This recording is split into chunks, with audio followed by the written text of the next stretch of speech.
Back in the late 1990s, I was working the night shift with my partner, Officer Jenny. Nights were usually quiet, with the occasional traffic stop or minor domestic dispute to keep us busy. On this particular evening, it was slow, almost too slow. Jenny and I were sitting in the patrol car, sipping coffee, when the dispatcher radioed us with a call. "There's been a 911 hang-up," the dispatcher said. "Rural property, about 6 miles out of town." 911 hang-ups were common, especially in rural areas. Sometimes it was a child playing with the phone, or occasionally someone misdialing. But we couldn't take chances, especially when it involved isolated properties. We headed out to the address, the car's headlights cutting through the dark countryside. The house was an old, modest 2-story building surrounded by a few scattered trees. The only light came from a single porch bulb, casting faint shadows across the overgrown yard. As we pulled up, a family came out to greet us, a middle-aged man and woman, along with their 2 young children. They seemed confused to see us. "Good evening," I said, stepping out of the car. "We received a 911 call from this address.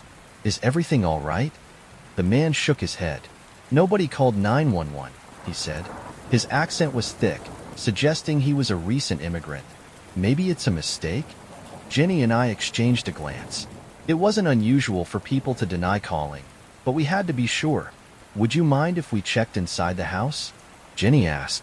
The family hesitated, but eventually agreed. They seemed wary but cooperative, which wasn't uncommon in families unfamiliar with law enforcement. We walked through the house, checking every room. Everything appeared normal. No signs of distress, no one hiding. After a thorough search, we thanked the family and left, chalking it up to a technical glitch. We didn't think much of it until about an hour later, when the dispatcher radioed us again. "Same address," she said. "Another 911 hang-up." Jenny frowned. "That's strange." This time, we were less casual. We returned to the house and asked the family again. They seemed more agitated now, insisting they hadn't called. We repeated our search, but again, found nothing. There were no landlines upstairs, and the family confirmed they didn't own a cell phone. Back in the car, Jenny shook her head. "This doesn't feel right," she said. I agreed, but there was little we could do without evidence. We drove back to town, thinking the matter was over, but it wasn't. Around midnight, the dispatcher called us for a 3rd time. "Same house," she said. Her voice was tense. "I don't know what's going on, but it's another hang-up."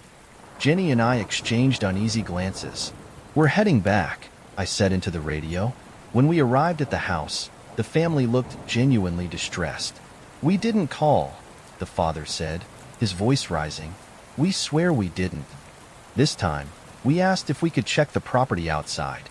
The man nodded, motioning toward the backyard. "There's a shed out there," he said. Maybe something's there?" Jenny and I made our way to the shed, a small, dilapidated structure at the edge of the yard. A faint light was coming from inside, barely visible through the gaps in the wooden slats. We knocked on the door, and to our surprise, a teenage girl opened it. She was young, barely 16, and visibly startled to see us. Inside the shed, a single bulb hung from the ceiling, casting a dim glow over the cramped space. A thin mattress lay in the corner, along with a small table covered in baby supplies. "Did you call 911? Jenny asked gently. The girl shook her head.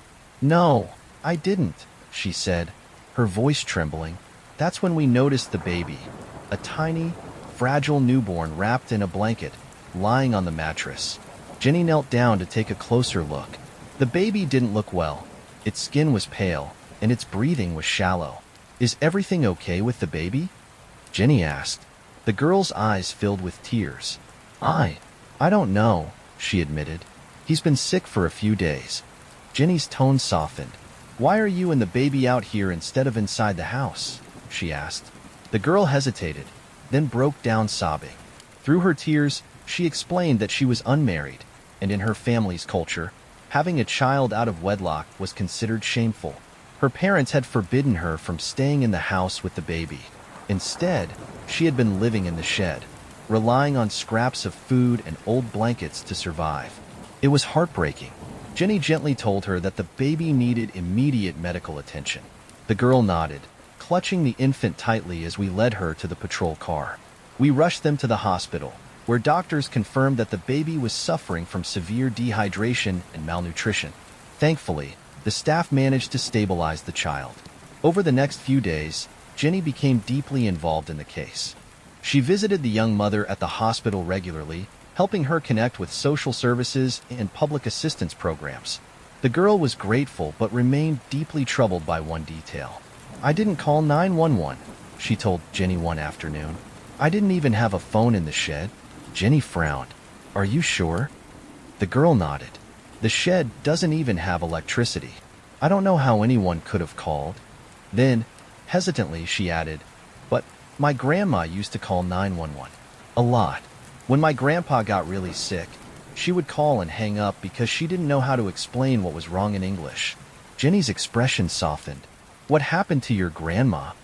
"She passed away 3 months ago," the girl said quietly, "right before my baby was born." She hesitated, then whispered, "Maybe it was her. Maybe she was trying to save my baby." The thought sent a chill down Jenny's spine. She didn't know how to respond, but the girl's words stuck with her. Over the following weeks, we both tried to rationalize the events. Maybe it was a glitch in the phone system. Maybe the family's landline was malfunctioning. But deep down, we couldn't shake the feeling that something, or someone, had intervened that night. Whether it was a technical anomaly or the lingering presence of a protective grandmother, we would never know for sure. What we did know was that the baby survived, and the young mother got the help she desperately needed. And as strange as it sounds, it felt like someone had been watching over them, ensuring they wouldn't be left alone in their darkest moment. Even years later, the case stays with me, a reminder that sometimes the unexplainable can lead to something good. And maybe, just maybe, love doesn't stop at the grave. This account offers an eerie but heartwarming glimpse into the unknown, where the lines between the living and the departed blur, and acts of protection transcend logic. It was the summer of 2002, and I was on the evening shift in a small rural county. Most nights were uneventful, quiet patrols, a few routine stops, and the occasional call about a noise complaint. But this night was different. It was the kind of night that stays with you long after you hang up your badge. I was parked near 7th Avenue, sipping coffee and flipping through some paperwork, when the dispatcher's voice crackled over the radio. "Officer Lee, we've got a possible suicidal subject at address." Shelley, our dispatcher, said urgently. "The caller is still on the line. She's extremely distraught and threatening to harm herself." I immediately put down the coffee, started the car, and headed toward the address. "On my way," I said, adrenaline already kicking in. As I drove, Shelley kept me updated. The caller, a woman, was crying uncontrollably and could barely speak. Shelley said she was rambling about feeling hopeless and not knowing what to do. I pushed the car harder, hoping to get there before things escalated. The house was a small, 2-story building painted pale blue. It stood at the end of a long dirt road, surrounded by overgrown grass and a few scattered trees. As I pulled up, I couldn't shake a sense of déjà vu. I had been here before. The memory hit me like a punch to the gut. 8 years ago, I'd responded to a call at this very house. A little girl had fallen from the 2nd-story window in the backyard. She didn't survive. The thought of that tragedy resurfacing made my chest tighten as I parked and got out of the car. The house was eerily quiet, save for the faint sound of a baby crying upstairs. I knocked on the door, and after a moment, it creaked open. A boy, no older than 5, peeked out cautiously. Behind him stood another boy, probably 3 years old. "Hey there," I said softly, kneeling to their level. "Where's your mom?" The older boy pointed upstairs. "She's with the baby," he said. His voice was calm, but his eyes betrayed a sense of worry that no child should ever have to carry. "Where's your dad?" I asked. "Gone hunting," the boy replied simply. I nodded, trying to keep my expression neutral. "Okay, stay here, all right? Don't go anywhere." The boys nodded, and I gently shut the door behind me as I stepped inside. The crying upstairs grew louder, echoing through the quiet house. I climbed the narrow staircase, the wooden steps creaking under my weight. At the top, A single door stood slightly ajar, light spilling out into the dark hallway. I approached cautiously and knocked. "Ma'am, this is Officer Lee. Are you okay?" No response. I pushed the door open slowly. Inside, I saw a baby girl, no more than 2 months old, lying on a crooked bed. She was wailing, her tiny fists balled up as she kicked against the thin blanket. The sight of her alone made my heart ache. At the base of the bed, something caught my eye. A rope was tied securely to the frame, its length trailing out the open window. My stomach dropped as I realized what I was looking at. I rushed to the window and leaned out. My flashlight beam swept over the backyard below, and there she was. The mother was dangling lifelessly from the side of the house, the rope around her neck swaying gently in the breeze. My training kicked in. Grabbing a knife from my belt, I quickly cut the rope and watched as her body fell to the ground. There was no time to waste. I sprinted back down the stairs, shouting into my radio for backup and an ambulance. By the time I reached the backyard, the paramedics were just arriving. I handed off the baby to a firefighter and directed the medics to the woman's body. They worked quickly, but their expressions told me everything I needed to know. Moments later, they wheeled her onto a stretcher, a white sheet covering her entirely. "She's been dead for at least 2 hours, one of the medics told me, his voice grim. I stared at him in disbelief. "That's not possible," I said. "She was just on the phone with dispatch less than 10 minutes ago." The medic gave me a puzzled look but didn't respond. I returned to the house, my thoughts racing. The baby was safe, but the boys were still inside, likely unaware of what had just happened. I found them sitting in the living room, exactly where I'd left them. "Hey, guys," I said gently, kneeling beside them. "Did your mom or anyone else use the phone tonight?" Both boys shook their heads. "No," the older one said. "Mom didn't leave her room all day." I frowned. The only phone in the house was an old landline mounted on the wall in the dining room. I checked it, but it hadn't been touched. There were no recent outgoing calls. Later, back at the station, I reviewed the 911 logs. Shelley confirmed that the call had come from the house's number. "The line stayed open for several minutes," she said, her face pale. "I heard her crying. She said she couldn't do it anymore." I didn't know how to respond. The woman had been dead for hours when that call was made. Who had Shelley been speaking to? In the days that followed, more details emerged. The mother had been struggling with severe postpartum depression. Pills prescribed for her condition were found in her room, but the bottles were full. She hadn't taken any of them. The most chilling discovery, though, was her choice of location. She had tied the rope to the same window where the little girl had fallen 8 years earlier. It was as if the house itself had drawn her to that tragic spot. Even now, years later, I can't explain what happened that night.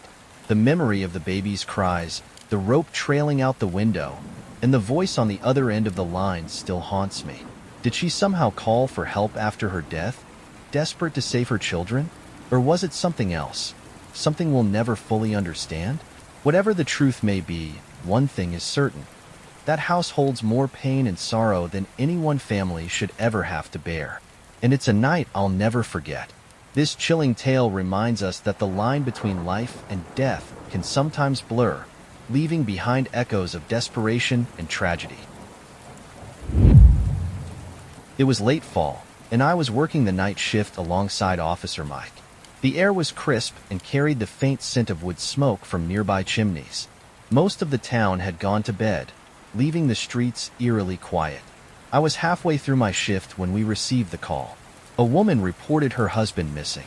She said she'd woken up around 3 a.m. to find the back door wide open and her husband nowhere to be found. What made it worse was that her husband was ill. He'd been battling lung cancer and had been emotionally fragile lately. Her voice was trembling as she explained that a kitchen drawer, the one where they kept the knives, was also open.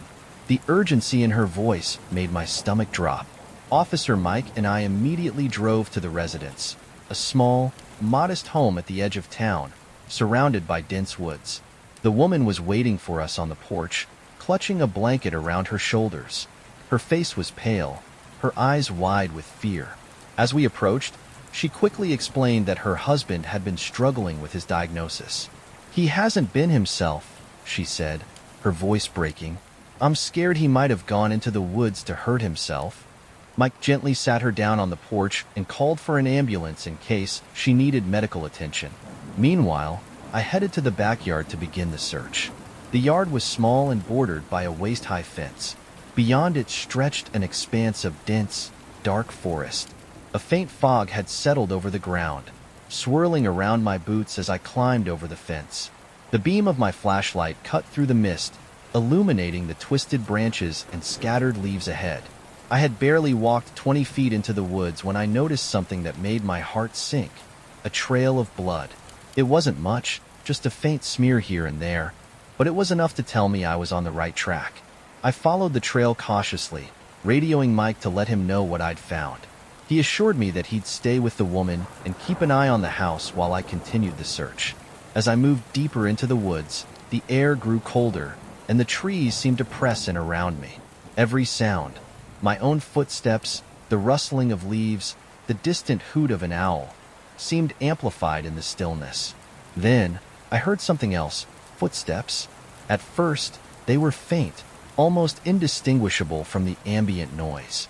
But as I stopped to listen, they grew louder and more deliberate.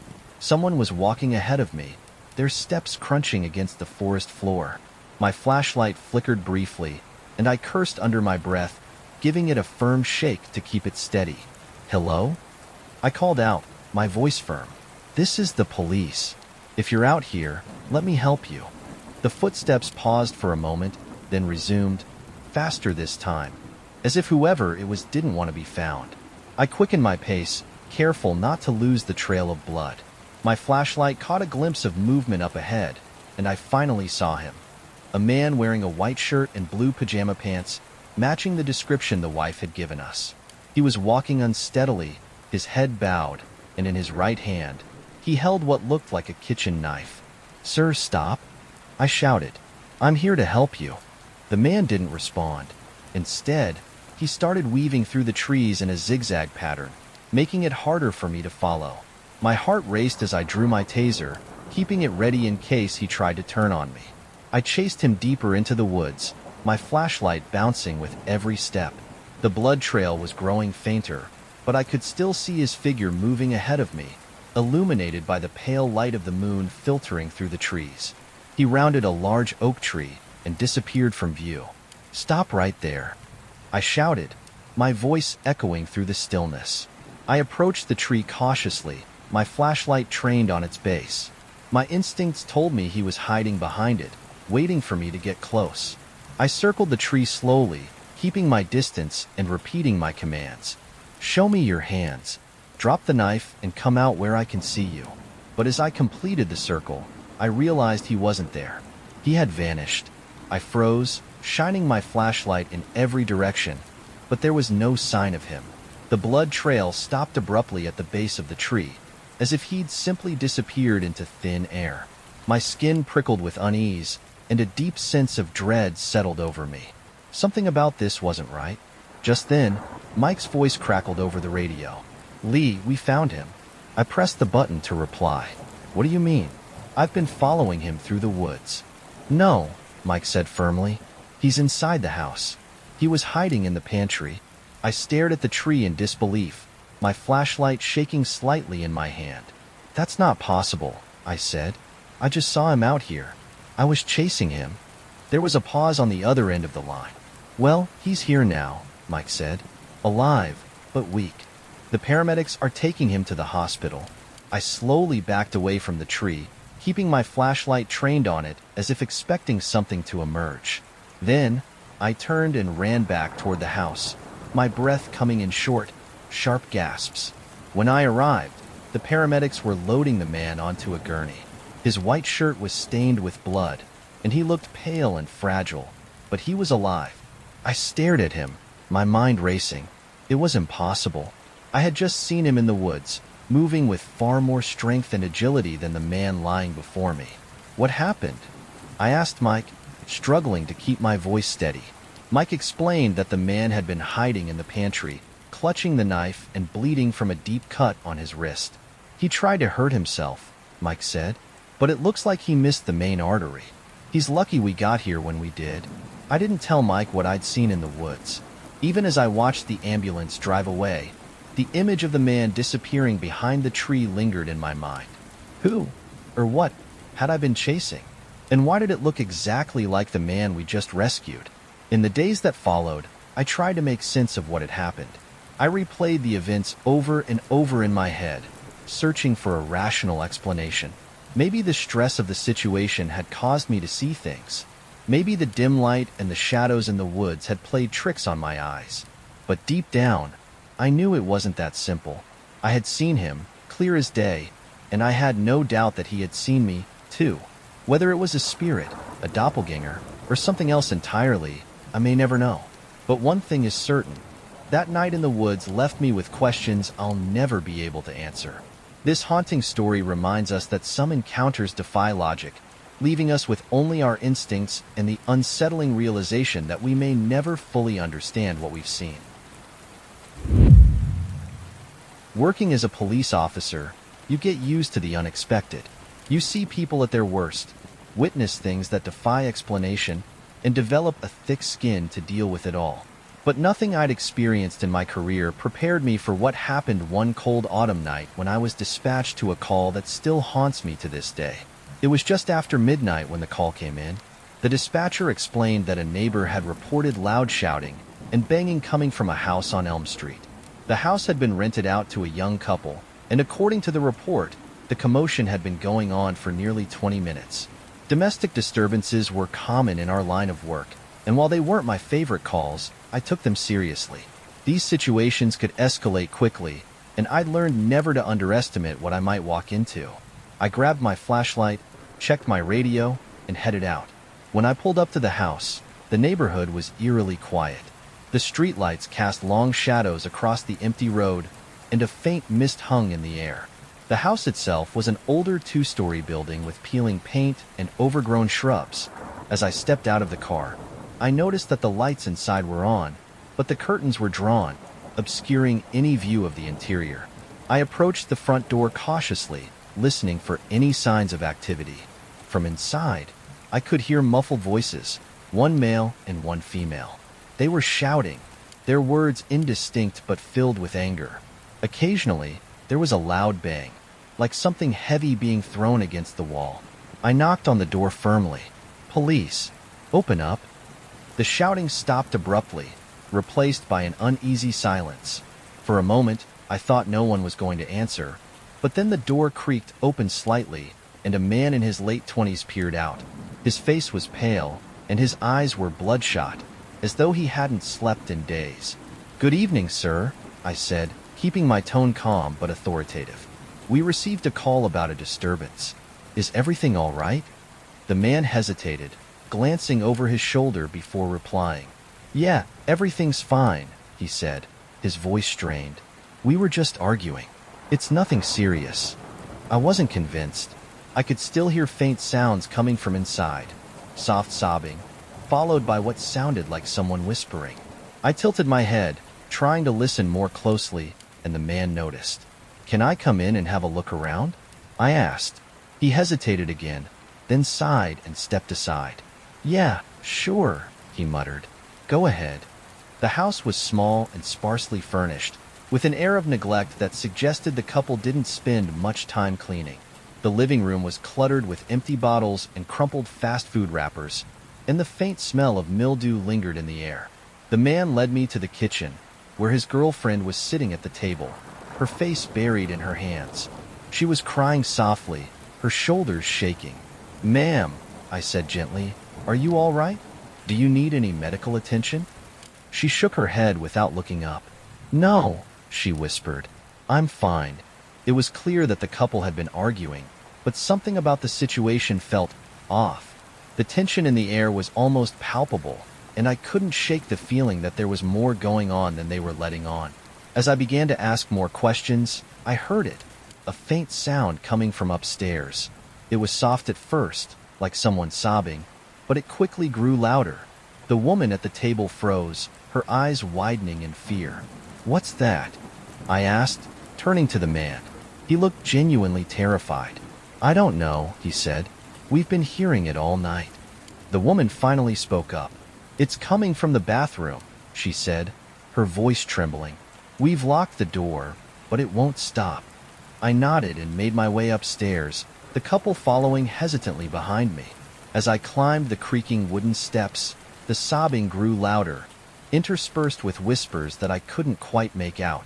The sound was coming from the bathroom at the end of the hall, its door firmly shut. I stopped in front of the door and pressed my ear against it. The sobbing was clearer now, a woman's voice, crying softly but intensely. Occasionally, there was a low murmuring, like someone speaking in a language I couldn't understand. "Police," I said, knocking on the door. "Is anyone in there?" The sobbing stopped immediately, replaced by a heavy silence. My skin prickled with unease. I tried the doorknob, but it was locked. Turning to the man, I asked, "Do you have the key?" He shook his head. "We don't lock that door," he said, his voice barely above a whisper. "It locked itself." That was all I needed to hear. I took a step back and braced myself before kicking the door open. It swung inward with a loud bang, and I quickly scanned the room with my flashlight. It was empty. The bathroom was small, with cracked tiles and an old, discolored sink. A bathtub sat against the far wall, its curtain drawn halfway closed. I approached cautiously and pulled the curtain back, half expecting to find someone hiding inside. But the tub was empty, too. The only thing out of place was the mirror above the sink. It was covered in condensation, as though someone had recently taken a hot shower. Written in the fog glass were 3 words, "Help me, Sarah." I turned to the couple, who were standing in the doorway, their faces pale with fear. "Who's Sarah?" I asked. The woman shook her head. "I don't know," she said. "We've only lived here for a few months." The man added, "The landlord didn't mention anything about the previous tenants. I don't even know if this Sarah person is real." I didn't know what to make of it. The message in the mirror, the locked door, the sounds, it all pointed to something I couldn't explain. I wrote up my report as thoroughly as I could, but what could I say? That the bathroom was haunted? A few weeks later, I got a call from Mike, another officer in my precinct. He sounded shaken. "Lee," he said, "I just responded to a call at that house on Elm Street. The couple moved out, but the new tenants, they're hearing things. Same as before. Crying, whispers, all coming from the bathroom." I didn't know what to say. I'd hoped that whatever was happening in that house had left with the last tenants, but it was clear now that something much darker was at play. Later, I did some digging and found out that a woman named Sarah had indeed lived there years ago. She had taken her own life in that very bathroom after a long battle with depression. Her tragic story lined up eerily well with the activity we had witnessed, and I couldn't help but wonder if she was still there, trying to reach out for help she never received. To this day, I avoid Elm Street whenever I can. That house still stands, its windows dark and its secrets hidden behind locked doors. And every so often, I think about Sarah and the message she left behind, a plea for help that came too late. This unsettling tale is a chilling reminder of how some tragedies leave marks that linger far beyond their time, turning even the most ordinary places into sites of eerie, inexplicable phenomena. The 4th of July had always been one of my favorite holidays. As a police officer, though, it was one of the busiest nights of the year. Fireworks, alcohol, and large crowds had a way of stirring up trouble. Most calls were standard: noise complaints, public intoxication, and the occasional fight. But one 4th of July years ago brought me face to face with something I still can't explain. It started like any other holiday shift. I was partnered with Officer Davis, an experienced and steady guy who had seen it all. We were stationed near a large public park where a fireworks display was scheduled later in the evening. The crowds were lively but manageable, and the night seemed to be going smoothly. Around 10:30 p.m., just as the first fireworks were lighting up the sky, we received a call that made my stomach drop. "Domestic disturbance," the dispatcher said. "A woman is acting erratically and violently toward her husband. Address is location. Neighbors report hearing screaming and furniture being thrown." Davis and I exchanged a look. Domestic disturbances were unpredictable, often dangerous, and always emotionally charged. We hopped in the car and headed to the address, which was a modest house in a quiet suburban neighborhood about 10 minutes away. As we approached, we could see the telltale signs of chaos. Lights on in every room, the front door ajar, and muffled shouting from inside. We parked a few houses down and cautiously made our way toward the house, the sound of distant fireworks echoing in the background. The husband met us at the front door, his face pale and streaked with sweat.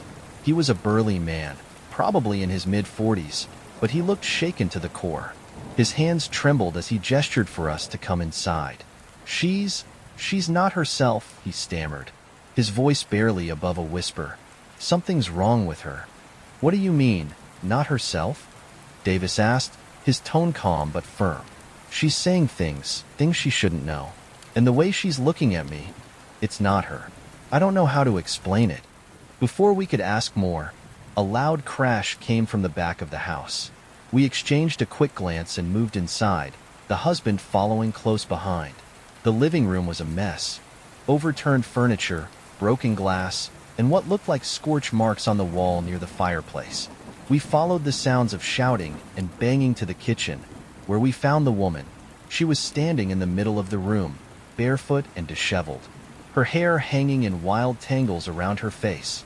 Her eyes, though, they're what stopped me in my tracks. They were wide and dark, filled with a rage that didn't seem human. "Ma'am," I said cautiously, taking a step closer, "we're here to help. Can you tell us what's going on?"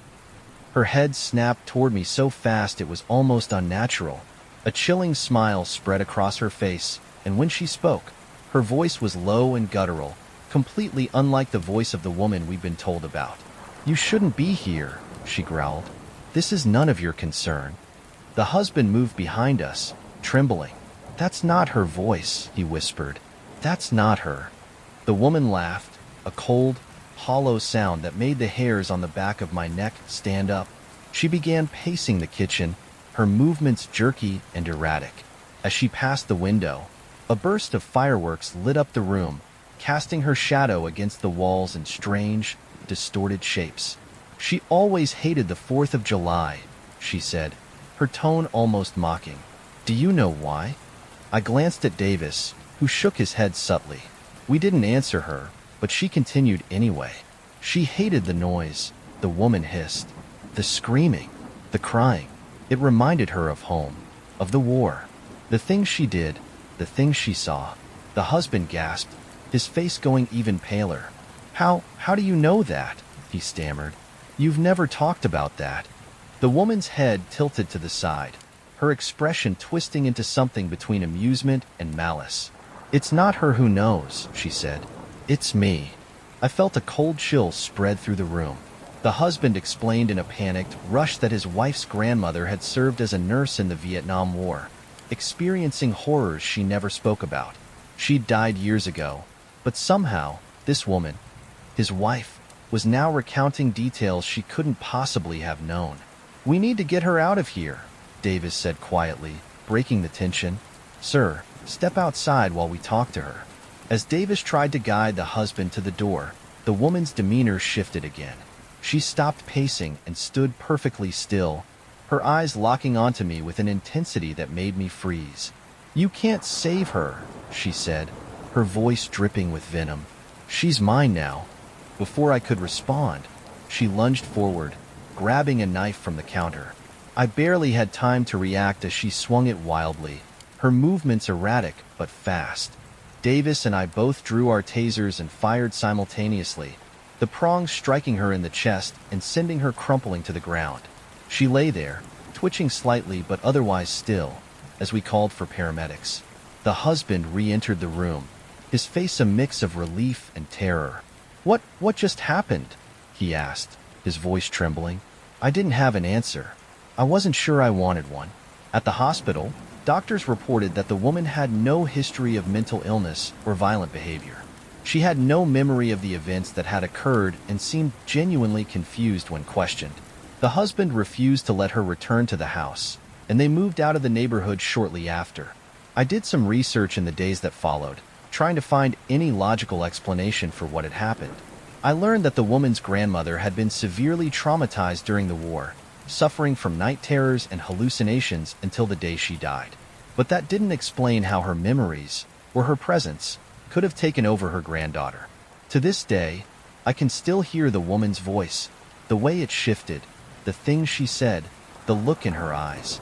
It was as if something else had taken control of her, something dark and vengeful, brought to life by the sounds of the fireworks outside. Whether it was trauma, possession, or something beyond our understanding, I may never know. But one thing is certain. That night changed the way I look at the world, and at the people we think we know best. This unsettling tale blurs the line between psychology and the supernatural, leaving us to wonder what forces might linger in the shadows of our minds and memories.